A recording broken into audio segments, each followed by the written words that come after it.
Video में आगे बढ़ने से पहले एक रिक्वेस्ट है, ये हमारे और भी दो चैनल है, इन दोनों का लिंक आपको इस वीडियो के डिस्क्रिप्शन में मिल जाएगा। प्लीज़ ये दोनों चैनल भी सब्सक्राइब कर लेना। यहाँ पर भी डेली मैं आप लोगों के लिए शेयर बाजार से कनेक्टेड वीडियो पोस्ट करता रहता हूँ। तो चलिए आगे बढ़ते हैं इस वीडियो के टॉपिक के ऊपर। इसके पहले भी कुछ वीडियो मैं पब्लिश कर चुका हूँ, वो वीडियो अगर अब तक आपने नहीं देखे तो आप चाहे तो हमारे चैनल के वीडियो सेक्शन में जाकर उन वीडियो को आप देख सकते हो। तो देखिए, मैकेंजी की तरफ से एक बहुत ही बड़ी रिपोर्ट यहाँ पर आते हुए आपको नजर आएगी, जो इंडिया का इलेक्ट्रिकल इक्विपमेंट का जो मार्केट है उसके आने वाले सालों की एक बहुत ही बड़ी ग्रोथ, एक बहुत ही बड़ी अपॉर्चुनिटी को लेके। तो इस खबर को, इस अपडेट को, इस रिपोर्ट को एकदम सिंपल वे से यहाँ पर हम एक एक करके समझने वाले हैं। तो देखिए, यहाँ पर एक्चुअली इनका एक बहुत ही बड़ा एक्सपेक्टेशन है बड़े ग्रोथ का इंडिया में। वो कैसे, क्या, कब, क्यों, सब कुछ आपको एक एक करके बता रहता हूँ।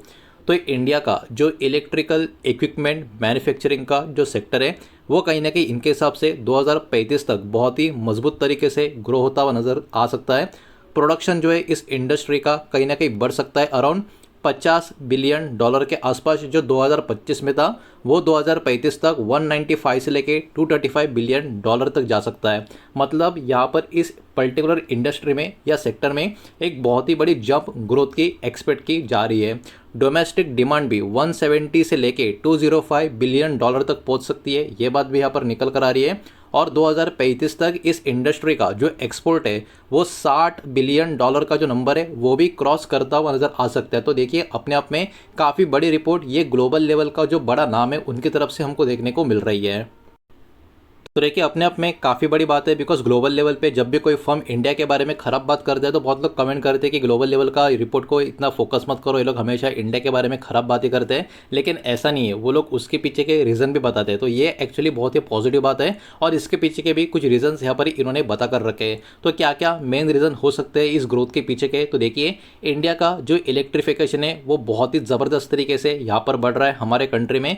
इतना ही नहीं, एक बहुत ही बड़ा शिफ्ट इंडिया का रिन्यूएबल एनर्जी इंडस्ट्री में पिछले कुछ सालों से देखने को मिल रहा है। और साथ ही साथ पावर इलेक्ट्रॉनिक का जो डिमांड हमारे कंट्री में बढ़ रहा है, ये कुछ बहुत बड़े रीज़न हमको देखने को मिल रहे हैं। इसके साथ साथ जो एक्सपोर्ट का अपॉर्चुनिटी है ग्लोबल लेवल पे, ये भी इंडिया का लगातार ग्रो होता हुआ देखने को मिल रहा है। ये भी एक बहुत बड़ा रीज़न माना जा रहा है कि इस इंडस्ट्री की ग्रोथ क्यों बहुत अच्छी खासी हो सकती है अगले कुछ सालों में।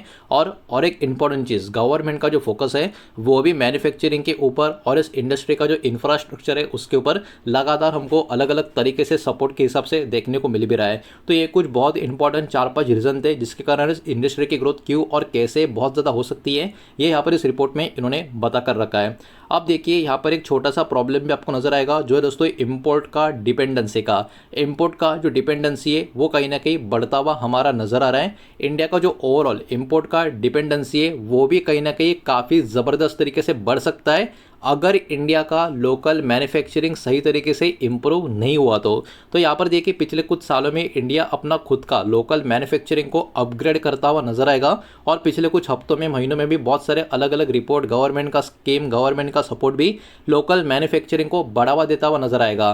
तो यहाँ पर मैकेंजी का रिपोर्ट में यही इन्होंने मेंशन किया है कि अभी इंडिया में लोकल मैन्युफैक्चरिंग का जो एक लहर चलना शुरू हो चुका है। अगर वो सही तरीके से चला तो कोई प्रॉब्लम नहीं, लेकिन अगर ऐसा नहीं हुआ, उसमें थोड़ा सा डिले हो गया, कुछ प्रॉब्लम आ गया, तो इंपोर्ट का डिपेंडेंसी कहीं ना कहीं इंडिया का और भी ज़्यादा बढ़ सकता है। इंपोर्ट का जो शेयर है वो कहीं ना कहीं 22% का 2020 में जो था वो 2035 तक 70% के आसपास भी जा सकता है अगर कोई भी एक्शन अभी के टाइम लिया नहीं गया तो। लेकिन ऑलरेडी गवर्नमेंट ने एक्शन लेना शुरू कर दिया है, जो हमारी इंडस्ट्री के लिए, हमारे कंट्री के लिए बहुत ही अच्छी बात है। बिकॉज इसके वजह से हमारे इंपोर्ट के ऊपर का डिपेंडेंसी जो होगा वो बहुत ही अच्छा खासा कम होता हुआ नजर आएगा। इसके कारण प्रोडक्शन का जो गैप है वो भी $130 बिलियन के आसपास का हो सकता है अगर यहाँ पर जो डिपेंडेंसी हमारी ऐसे बढ़ती गई तो। ये बात भी यहाँ पर आप याद रखना। आई होप आपको ये पॉइंट क्लियर हुआ होगा, नहीं हुआ होगा तो फिर से एक बार सुन लेना, कोई भी कंफ्यूजन मत रखना। अब देखिए, फोकस लोकल मैन्युफैक्चरिंग के ऊपर इंडिया का क्या देखने को मिल रहा है। तो रिपोर्ट्स यहाँ पर ये सजेस्ट करता है कि इंडिया कहीं ना कहीं अभी जो अपना लोकल प्रोडक्शन है उसको यहाँ पर बढ़ावा देता हुआ, इंप्रूव करता हुआ नजर आएगा, जिसमें बैटरीज की बात हो रही है, सोलर पीवी सेल्स की बात हो रही है, ट्रांसफॉर्मर्स की बात हो रही है, पावर इलेक्ट्रॉनिक्स की बात हो रही है, केबल और वायर इंडस्ट्री की बात हो रही है, और एसी के जो कंप्रेसर्स होती है उनकी बात हो रही है, जहाँ पर इंडिया लोकल मैन्युफैक्चरिंग के ऊपर बहुत ज़्यादा फोकस यहाँ पर करता हुआ नजर आ रहा है। एक मजबूत लोकलाइजेशन, कहीं ना कहीं इंडिया का जो इंपोर्ट का डिपेंडेंसी है वो भी 14% के नीचे 2035 तक लाने बढ़ाने का काम कर सकता है, जो हमारे लिए एक बहुत ही बड़ा मास्टर स्ट्रोक साबित हो सकता है, ब्रेक थ्रू साबित हो सकता है। ये बात भी हमको यहाँ पर पता होनी चाहिए। अब देखिए फ्यूचर के जो अपॉर्चुनिटी एरियाज़ की बात करें तो यहाँ पर रिन्यूएबल एनर्जी का जो इक्विपमेंट है उस कैटेगरी में एक बहुत ही बड़ी अपॉर्चुनिटी यहाँ पर छुपी होगी। हाई एंड केबल्स की बात करें और ग्रिड का स्टेबलाइजेशन का जो टेक्नोलॉजी है उसकी बात करें, इनके ऊपर बहुत ज़्यादा अपॉर्चुनिटी कहीं ना कहीं आने वाले समय में बनती रहेगी। पावर सॉफ्टवेयर सॉल्यूशन से लेके हाई स्पीड रेल और सबसी का एप्लीकेशन है, इनके ऊपर कहीं ना कहीं यहाँ पर बहुत ज़्यादा अपॉर्चुनिटी क्रिएट होती हुई हमको नजर आएगी। तो ये कुछ सेगमेंट है जो कहीं ना कहीं बहुत ही बड़ा अपॉर्चुनिटी 2035 तक ओपन करते हुए हमको नज़र आ सकते हैं। तो देखिए रिपोर्ट अपने आप में काफ़ी ज़बरदस्त निकल कर आ रही है, काफ़ी पॉजिटिव निकल कर आ रही है और इसके कारण कहीं ना कहीं हमारे मार्केट के लिस्टेड स्टॉक की बात करें, कंपनी की बात करें, उनके ऊपर भी इम्पैक्ट आता हुआ नजर आ सकता है। तो वो कौन से नाम होंगे वो भी एक एक करके देखेंगे, लेकिन वीडियो को प्लीज़ लाइक कर देना, वीडियो को शेयर कर देना।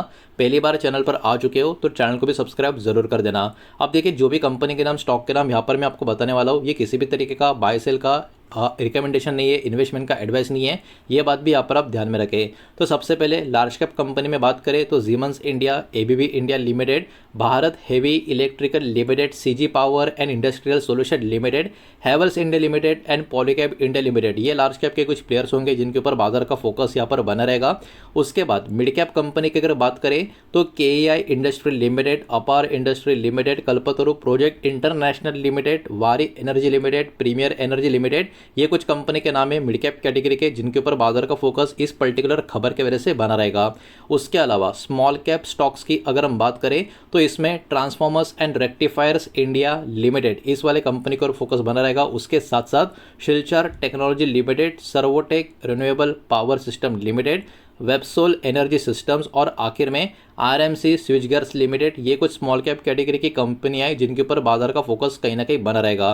तो देखिए ओवरऑल एक बात आपको ये समझनी होगी कि इंडिया का जो इलेक्ट्रिक इक्विपमेंट का सेगमेंट है वो बहुत ही तेजी से पिछले कुछ सालों में ग्रो हो रहा है, लेकिन हमारा इंपोर्ट के ऊपर का जो डिपेंडेंस था उसको भी कम करने का हमारा सरकार, हमारा इंडस्ट्री काम करता हुआ पिछले कुछ महीनों से, पिछले कुछ सालों से आपको देखने को मिलेगा, जो आने वाले समय के लिए एक बहुत ही बड़ा पॉजिटिव इंप्रूवमेंट इस इंडस्ट्री में करता हुआ नजर आ सकता है, जिसके कारण हमारा जो इंपोर्ट के ऊपर का डिपेंडेंसी है उसमें भी काफी अच्छा खासा रिडक्शन देखने को मिल सकता है। तो यही सारी इसी से कनेक्टेड चीजें इस रिपोर्ट के माध्यम से कहीं ना कहीं मैकेंजी ने अपने हिसाब से यहाँ पर प्रेजेंट कर दी थी।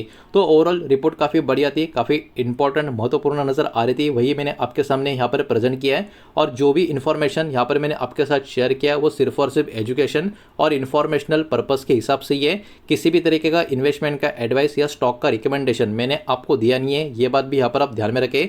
और सेक्टर से कनेक्टेड जो खबरें, बिजनेस एक्सपोजर का जो भी न्यूज़ आ चुका है वही मैंने आपके सामने यहाँ पर प्रेजेंट किया है। उम्मीद करता हूँ वीडियो आपको समझ आया होगा, पसंद आया होगा। तो वीडियो को लाइक करें, दोस्तों शेयर करें, पहली बार चैनल पर आ चुके हो तो सब्सक्राइब भी कर देना। और कोई भी स्टॉक में निवेश करने से पहले खुद की स्टडी रिसर्च जरूर करें, फाइनेंशियल एडवाइजर की सलाह जरूर लें। मिलता है नेक्स्ट वीडियो में, धन्यवाद।